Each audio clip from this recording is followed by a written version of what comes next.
Thank you so much. It's fantastic to be here. Thank you for the invitation. It's a great pleasure and an honor to be here with so many people from so different backgrounds. I feel really excited and a little trembling about that, right? Because it's a serious thing. So I'm going to talk about degrowth as a project for social transformation. And I have been asked to refer to science, and science for me is a very general term, right? It refers not just to natural science as it would be typically understood, but includes also social science, the humanities, and other systems of knowledge. It's time to break the concept of science in a way. But I will try to refer a little bit to that, and yet not too much, so that hopefully it's not going to be too boring. This is basically the summary of my whole talk, which comes from the book Degrowth, a Vocabulary for a New Era. And I think the key message about degrowth is that degrowth is not just a reversal of the things that we have going on right now. Degrowth is not an elephant put on a diet.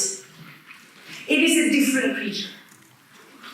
And that is important, especially in the US. Whenever I talk about degrowth, the first reaction that I receive is, oh, this sounds so depressing. We need another word. And I still think that because it sounds so depressing is exactly the right word, and I'm going to say that later in my presentation. And the second point that I hear is just, oh, degrowth is just basically reversing GDP. It's negative GDP. And in spite of the fact that I keep trying to say, no, it is not an elephant on a diet, I have just gotten an interview. The journalist said, and he asked me again, what are the wrong understandings, the main flaws about degrowth? One is to understand it just as the reversal of what we have going on. And in spite of that, people keep repeating, well, degrowth is just about shrinking, it's about living simpler, having less. It's all about less and about reversing that. And this is really not the point. The point is really that we need a radical change of the structure of society. And it's not just a desirable path for environmentalism. It is a necessary path, because otherwise we're going to end into trouble. This is the summary of my presentation today. So I will not be speaking much about degrowth, because other people will do it after me, but I will contextualize degrowth within a larger discussion about the critique of growth, to make it clear what I think is the important message, why degrowth is necessary. So when we talk about critique of growth, growth means four things. One is monetary growth, right? When we talk about growth, generally people always think of GDP. And we all know, I hope everyone here, that GDP is not the best measure for well-being. The critique of GDP is as old as GDP itself. When it got established in the 1960s, the critique of GDP got also established, because it's only measured monetary transactions. And there is a lot of science supporting that, and it is not distinguished between those monetary transactions that are good for society and those that are bad for society. After Katrina, a lot of money had to be spent to to build up stuff, and that money counts positively into GDP, right? And also the idea of dematerialization, which is one of the things that you hear everywhere when we hear about the green economy. Or we can have the monetary growth going on while dematerializing it and reducing the impact on the material flows of the economy, has not really worked well so far. It doesn't mean that it cannot work, but one of the key points is that it doesn't work because of the structure of economic growth related to accumulation and profit maximization. So I will go into that in a minute. So the growth that is mostly criticized from an environmentalist perspective is material growth. The material size of the economy, referring to energy and material flows. There is a lot of folks who have done a lot of studies on that in ecological economics, in political ecology, and also climate science and so on, right? It's not just the over-exploitation of resources, but also the over-exploitation beyond the regeneration capacity. So even renewable resources, if they are exploited beyond the time of their regeneration, they're being mined, they're being exploited as if they were non-renewable. And also critique about the distribution of burdens and benefits. But growth means two more things, which I think are very interesting and more important even than the two that I have mentioned now. And I think are the two ones that are not articulated enough in the critique of growth in general. One is the critique social dimension. A German sociologist used a very interesting expression, growth as a mental infrastructure.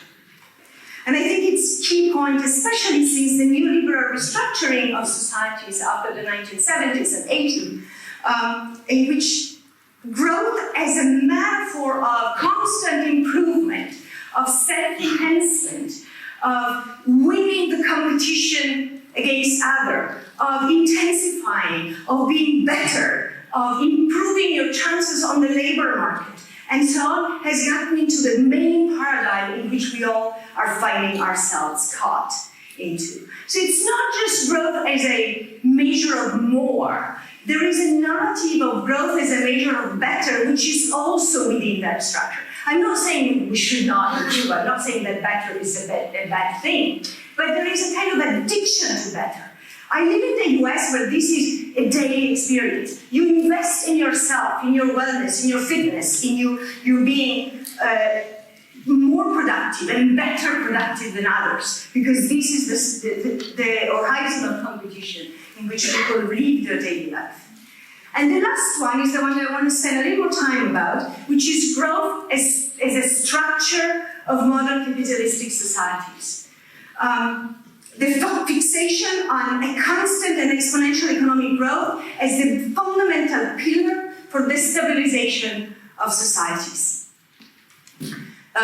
Growth is not just all the things that I mentioned, but what's so important, and everyone keeps repeating growth is important. Even in the SDG, the Sustainable Development Goal, you will find growth attached to inclusive growth or green growth, but it's still an essential element. And it makes sense that it is the case, because especially after Second World War, growth has played an immense role for stabilizing the societies of the global north, the early industrialized societies. And this is a picture, for those who have heard me speaking, you're getting bored because I keep using it, but I think it's still very useful, is a hamster on a bicycle. To explain why growth plays a role as a dynamic stabilization of modern capitalistic societies. Especially in this country, you're all familiar with how a bicycle works. You have to keep cycling, otherwise it will fall down. A regular bicycle. The crazy bicycle of economic growth, and this is why there is a hamster sitting on the bicycle, is not a bicycle that has only to keep moving in order not to fall down. It's a bicycle that has to keep accelerating in order not to fall down. So if it stops accelerating, growth is a rate, is a percentage referred to the year before. If it stops accelerating, it falls down, it loses ground. And the machine of growth, the accelerating machine of growth, was essential in the time after Second World War in the countries of the global north to guarantee political stability and reduce the social conflict. You know the story. If you have the growing cake, you do not have to redistribute, but you distribute the surplus. And so you reduce the social conflicts, and growth replaces redistribution as long as it worked that way. It was essential for securing increasing prosperity as poverty reduction intervention. This is why you find it in an SDG related to poverty elimination, which is the new terminology. Sorry, that pops up twice. And to secure the tax revenue for the welfare state. So it's not just that we have societies that grow, it is that we have growth societies, societies that are addicted to economic growth, except that we are reaching the end, not the end of growth altogether, but we are at the end of easy growth. When I say not the end of growth altogether, I'm saying that growth can keep being pursued, but the costs at which it can be pursued are higher and higher in terms of environmental justice, in terms of stress, in terms of pressure on the environment. So easy growth is coming to an end due to different reasons. One is, again, you know what it means if you keep cycling and you never stop for maintenance. Due to the immanent contradictions of a system that is fundamentally addicted to a constant acceleration. So there are internal contradictions. And also the failure of the promise attached to growth. The idea that growth guarantees improving condition, well-being for all. This is no longer the case in many countries of the world. Again, in the US, this is evident. But also growth is a guarantee for democracy. what political scientists call the output legitimation of democracy. What makes democracy legitimate is not very much participating into the decisions, but it's the output. What comes out of it is the promise of well-being attached to it. The output legitimation of democracy is seriously being endangered because it was linked and attached to economic growth. And the raising of fascist, neo-fascist, right-wing all over Europe is one of the elements that focus on the fact that the output legitimation of our democracies attached to economic growth is no longer working the way it has worked for a long time at the expenses of others and other places in the world. And of course, I'm not going into that because you probably all know, also due to external limits. I like the word threshold better than limits. Ecological but also social. The constant intensification of the pace of life has also limits in terms of how many people get burnout, the level of depression. Most of my colleagues are on Prozac, and I'm not kidding, in the university where I work. Why is it the case? Why don't we analyze the social condition and we keep considering this an individual problem? So, we are entering a crisis of easy growth. There are different possible scenarios that have been developed by different experts, and I'm mentioning them and articulating very briefly some of them. One is the idea that, okay, we are reaching the end of easy growth, we need to enter a new growth paradigm, a new growth cycle, which is basically what the neoliberal restructuring of society that started at the end of the 70s, especially in the US and in Europe later, around the 90s, is all about. Using the ecological crisis as a chance and an opportunity for further profit and marketization. Green capitalism and a green economy as far as possible. There are some scholars that analyze it, they consider that capitalism is intimately linked to economic growth, and they say we're entering an age of collapse, which means dramatic crisis. I'm not addressing this in more details. If you're interested, we can go back to that in the discussion. Other scholars say that we are entering a new phase of capitalism, which is capitalism without growth. And one of the terms that is being used for that is a so-called path of refeudalization, going back to a kind of medieval feudal structure with increasing inequality and more repression, social repression, and I'll address it in a minute in more details. And finally, there are alternatives. Alternatives to the addiction to growth. And degrowth is one of many alternatives. And it has played an important role as an umbrella for many different groups, social movements, and alternatives to the idea of growth. Let me say a few more words about the neoliberal model and the refeudalization path. I could speak for hours about the neoliberal model of the green economy, and I won't, but I'm happy to go back to that if you want during the Q&A section. I'm just giving a few examples. You can move into the direction of digitalization, which I'm not doing today. The circular economy, green economy, bioeconomy, etc. In particular, let me just say a few words about the circular economy, which I think is a great thing.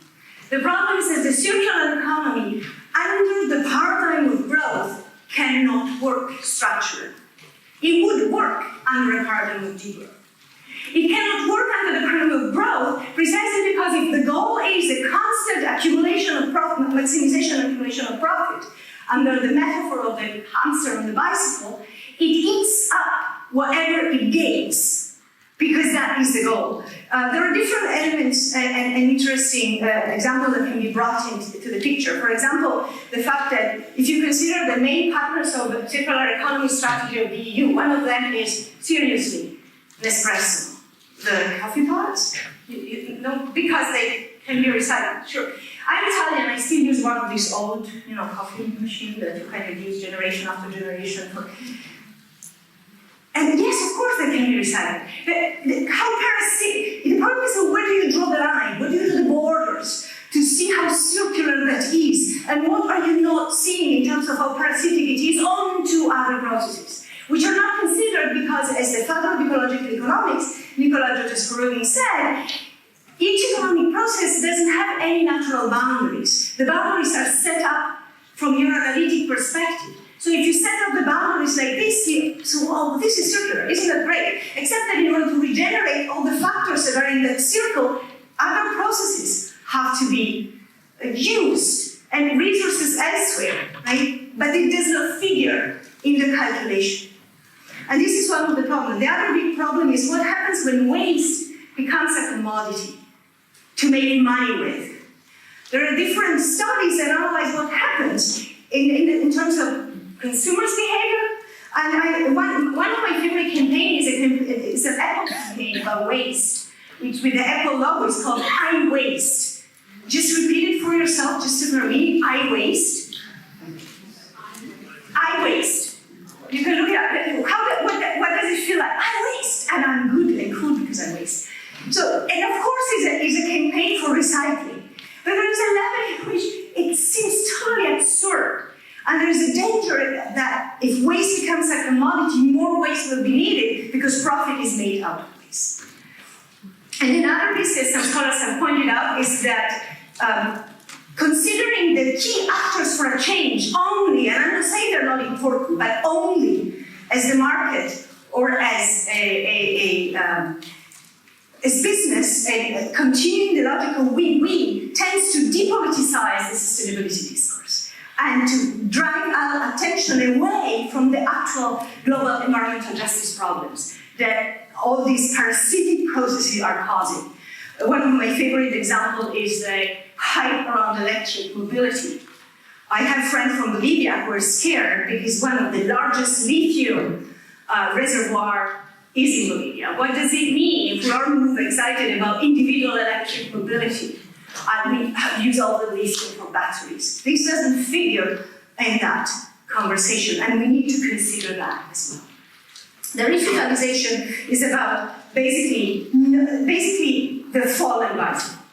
The bicycle stops accelerating, there is no change in the structure, and this is something that we have seen already in some countries, in Greece, for example. What happens if you keep things going as they are, basically grounded and founded on economic growth, and you just take growth away?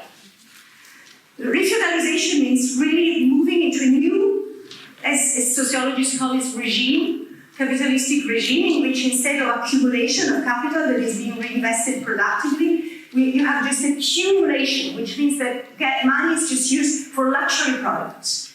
That inequality increases dramatically and social mobility is exploding. And that leads to increasing social conflicts, harsher competition that is evident, for example, in terms of border control and anti-immigration politics, and it's harsher social repression. There are some people who consider that to be a blessing and say we just need to adapt to the path of no longer growing without changing the structure of society. We will just have to drive our attention to something else that makes us happy. And they talk about spiritual values, which are all great things, except that they never address the issue of redistribution. And yes, of course, those who can afford it will probably have a lot of pleasure by listening only to music. But most of the people will have 2 or 3 jobs to keep going, and because of the end of the funding of welfare state that goes with that paradigm, they also have to take care of their aging parents, of their children on their own. So this is the scenario of simple adaptation to the end of easy growth, where some will be the winners, the large majority will not, but if we have a spiritual move, people will be happy otherwise, and the issue of justice is not being addressed. This is very simplified and intentionally provocative. I hope we can go back to that when we, in the conversation. But because I want to say a little bit about degrowth before my time ends, let me use the same metaphor of the bicycle. This is degrowth. It's a different bicycle. It's not about going back to the Stone Age. It's not about stopping moving. It is radically changing the structure of a society that is fundamentally rooted in and addicted to economic growth. This is I think a Danish bicycle, actually. Sorry, folks, but I'm sure there's something like that here in the Netherlands as well. The design is commons-based. It can be shaped in different ways. And it can still keep moving, but it doesn't have to constantly accelerate in order to maintain balance. And it can host different people and also non-people, and also non-humans. in interesting ways. So the message of degrowth is a message that in order to avoid other scenarios, we need to radically transform the basic structure of societies, make them independent of economic growth, which means really radically challenging what seems obvious. French degrowth scholar called degrowth a mot aigu, a shell word that hits the core of modern industrial societies, both in terms of their economic structure and in terms of the legitimation of that economic structure. And it challenges us to rethink democracy, moving from the output legitimation of democracy to the input legitimation of democracy. Democracy legitimated by participation, by self-determination, by deciding about what matters and how we want to live together, all of us, in ways that are meaningful and just. So transformation, I'm going a little fast here, but I want to show you some of the key points, and then I will show some examples. I don't know how far I'm going to go because I have 5 minutes, but it just to give you a sense of what we're talking about. Transformation of the bicycle structure, of the frame of the bicycle, requires transformation at 3 different levels. At the structural and institutional level, this is the most challenging one. And it's not like people have a blueprint. Blueprints tend to be dangerous because you always have this idea, someone comes and, oh, I have the solution to all the problems, so follow me and I tell you. This is dangerous. What happens with the degrowth movement is that people are experimenting with possible alternatives. We need the courage of imagination. We need to start imagining alternative, daring to imagine radical alternatives. And this is where the experiments are important. But we also need to rethink how economic relations are structured, how time is structured in our societies, how space relations, what work means, how work is being defined, etc. Infrastructure, how much money is going into absolutely meaningless infrastructure, yet another airport, exactly what we need, and so on and so forth. We need a radical change in the social imaginary, and the fundamental symbols and ideas that justify and legitimize our daily practices, our interaction with people every day. And folks in different social movements and social experiments are working on challenging some sort of social imaginaries. It's not just a matter of ideas, it's a matter of experiencing what alternatives feel like. We need to experience that in our body. It's not just a mental process. And of course, changes of practices. Not that individual behavior is not important, but I think that social and common practices are much more radical in creating possible alternatives and solidarity. Talking about transforming institutions, I'm just mentioning some of the big challenges, right? How do we say to rethink democracy, especially now? I remember talking about this many years ago, and now it's even more a burning point, in a time in which democracy has never been so dramatically threatened. So what is the only way to rethink democracy is to disentangle it from economic growth and from the dictate of constant acceleration and competition. Reorganizing the economy, rethinking what we need and how we need it, and starting moving away from the idea that competition is always better, because it isn't. Because cooperation is much more efficient, as the New Commons movement is showing, materially showing and embodying all over the places and all over the world. We have already the technology to move beyond mass production and mass consumption. The only reason why we're still stuck to that is because of that they generate profit. But we don't need that anymore. We can be creative, going in entirely different spots if we have the freedom of the imagination and the freedom of experimenting alternatives. I'm not going into all the details. One other important point is the local diversification, which is the opposite from the idea of global allocation, hyper-specialized markets that basically destroy the local resilience of communities. And that is one of the most important things, bringing back local diversification. Rethinking innovation and infrastructure. Degrowth is not an enemy of technology. There's a lot of people, I don't know whether someone else is going to address it, but within the degrowth movement, we're really thinking alternative technologies. Technologies that foster humanity, our creativity, our cooperation and solidarity instead of shrinking it and limiting it. Technologies that do not threaten us, but technologies that can help us flourishing and develop further. I think this is essential. I remember Winona who is a First Nation activist in the US, when there was a whole discussion around Flint and the water, the polluted water in Flint, at the same time as there was in the US also Standing Rock, a protest against the oil pipeline.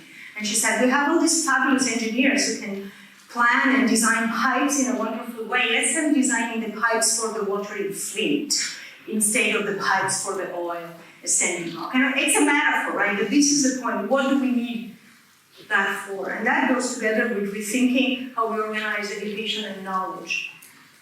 Whose knowledge? What knowledge? How is knowledge structured and for what? Is knowledge in university organized to serve the economy as it is structured now? Or can the knowledge be restructured to serve the desires and needs of the people in society? And how can they bring it back to serve them? Many of you are students here, right? I'm thinking of how much students have done before in order to reappropriate how knowledge is being structured and generated, right?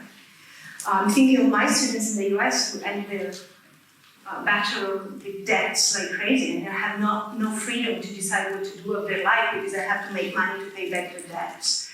This is crazy. Also in terms of alternative modes of knowledge. I think I have maybe 2 minutes. Right. A radical reorganization of work, what work is and time, because we use the term work to refer only to a little portion of meaningful human activities in our society.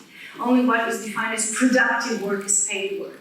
Going beyond that means to restructure the whole way in which we understand what is meaningful and essential for societies and communities. For example, so-called reproductive work, care work, political work. All that is essential, although it's not being considered productive and being paid for. What that means, for example, that we need to disentangle the basis for survival, which is linked to wage and to work.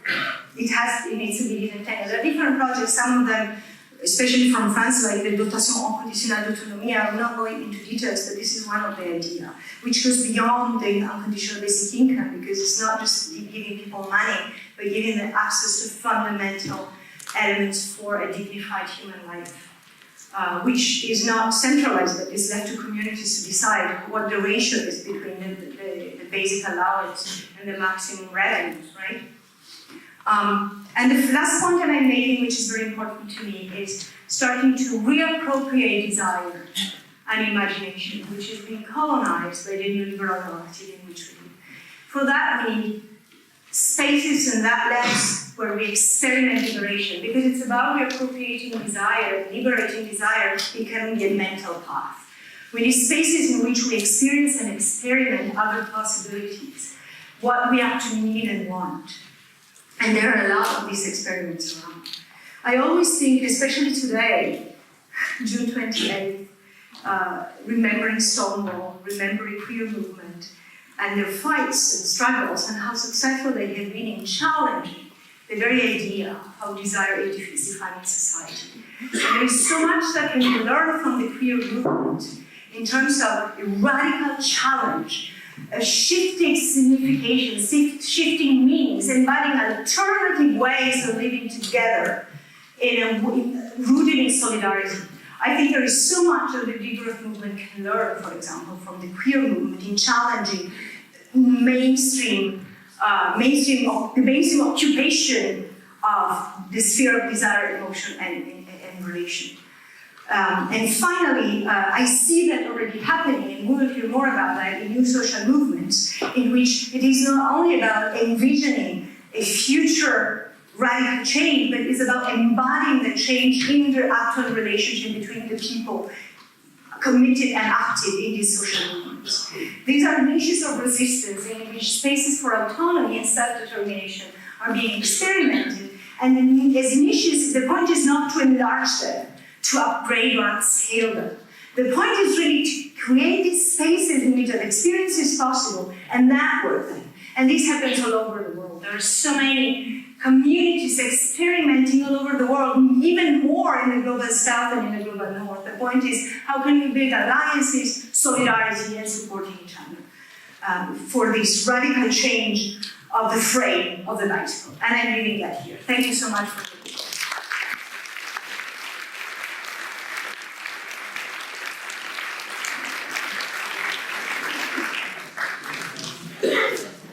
I forgot my next question. Okay. Creating and reimagining another society. Language. Language. Thank you. We collect 3, right? Was the question not there? Yeah. One from- People will be like,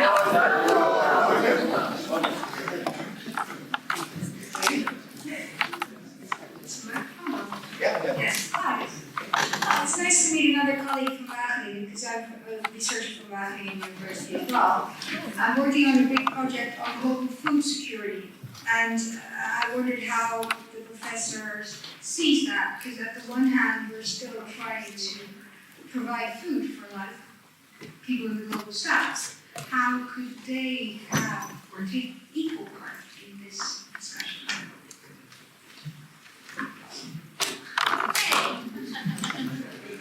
Hi, I'm a student. My name is James and I study sustainable development here at Utrecht. You talk so much about how it requires like radical change, so bringing this about, I'm curious if you see it happening through interacting with the kind of democracies that we have already, or does it just need to be a total revolution? Like, how can you really bring these things about?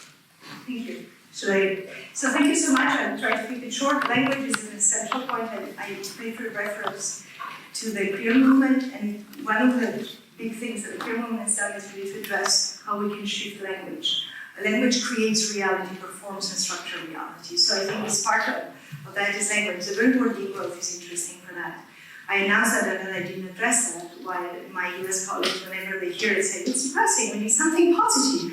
And I think this something positive is caught again in the narrative of better, improvement, self-enhancement, getting better, and we think positive. And sometimes I think that the degrowth, precisely for the language that we use is challenges the neoliberal narrative of better in a way, which doesn't, and actually where it comes from southern Mediterranean Europe, it's very positive in the sense that the DE, the negative of degrowth, is the negative of liberating from getting rid of change. So there is a way in which language has the performative power of creating new possibilities of experience. And I think that is important. I leave it that way because this would be too much. Food security, thank you. So, is degrowth something for the global south or not? There are two main positions in the degrowth movement. One is degrowth has been developed in Europe, is a model for the global north.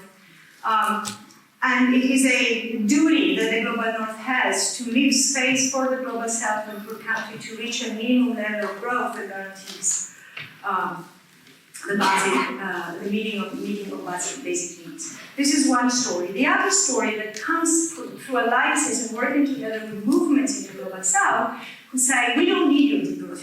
This is yours, it's fine, do that, go for that. We don't need yet another narrative that you got us the problem and then you got us the solution and you're coming imperialistic again saying, look, we have the solution.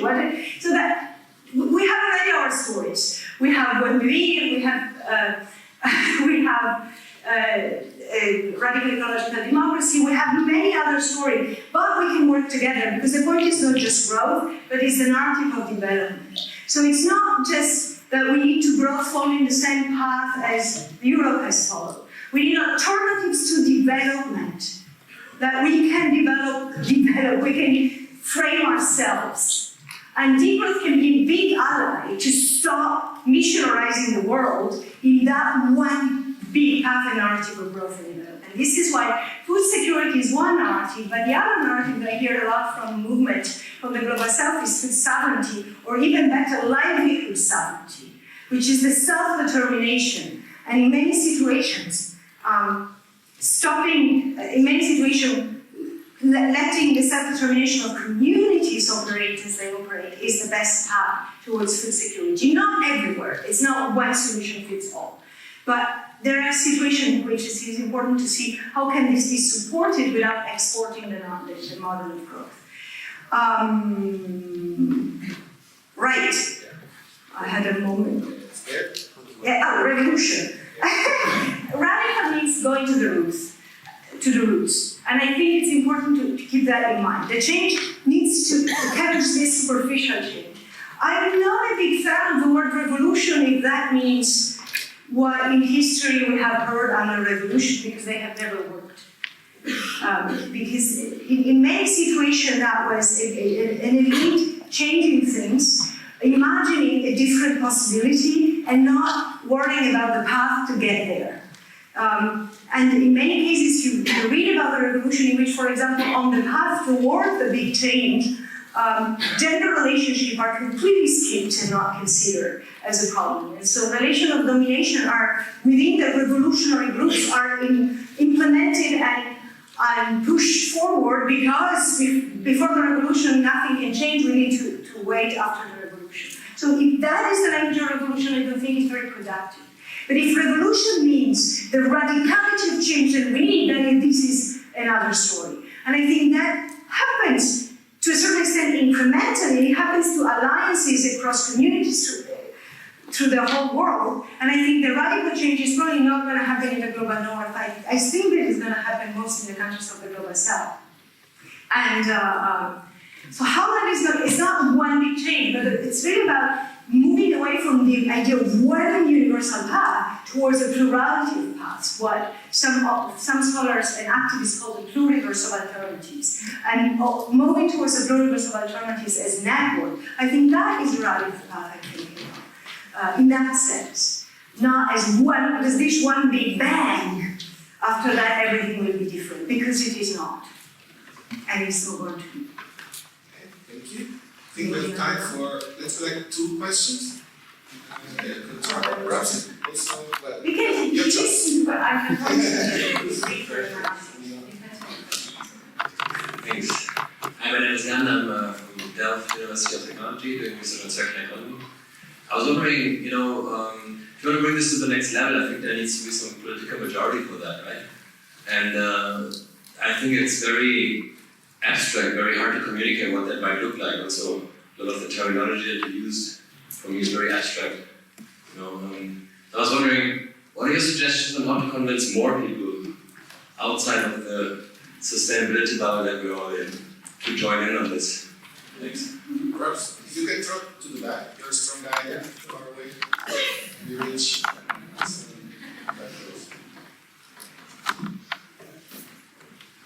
Hi, my name is David. Okay, no, it's okay, Yes, it's okay. fine. Go ahead. I'm studying energy science and I deal with population growth and electricity access in my research. And population growth is something that I didn't really hear you talk about. So I'm wondering how the concept of degrowth matches with the concept of population growth. I think for sake of time, we'll collect just 2 questions. Okay, so that brings also the other question about how to do it with the current structures, how to make it palatable for political leaders. Well, I think this is already happening. There have been a big event in Brussels, for example, you were talking about alternatives path to growth, maybe not under the headline of degrowth, but the point is that growth is no longer working. So and the lack of fantasy, especially in Germany, the lack of fantasy in terms of alternatives, growth is always the solution, but it is not. It is no longer always the solution. So we are wasting time investing into looking for a solution which is no longer a solution. We're looking to start imagining radical alternatives. So I think that is the one message I think is really just look into the dangers that are coming from the crisis that we're facing. And I do see a lot of people who are starting listening to that story and to that narrative. And I also see a lot of people who are doing actually embodying real alternatives. So there is a lot of this happening out there. And it might be a little bit abstract here because I wanted to give you also kind of the scholarly discussion behind that. But I don't, it's very interesting how this is gaining traction in some interesting ways. And I am worried that if we don't start thinking about alternatives in terms of an alternative frame of the bicycle, we are ending up into a neo-fascist framework in terms of how society is structured. And I think that is a big challenge that we have to face. I think this is one of the paths against state democracy, seriously. And then there was the population growth. Yes, thank you. I did not address it because I think it's very tricky to talk about population growth. Not because it is not a problem, but because in many cases the whole argument is being brought from the global north against the global south. And we need to talk about population growth in this minute and in the same token as we talk about overconsumption. I remember Naomi Klein several decades ago saying the world cannot afford only one more American, using that as a metaphor in the sense that that level of ecological footprint of one American is no longer affordable in the world.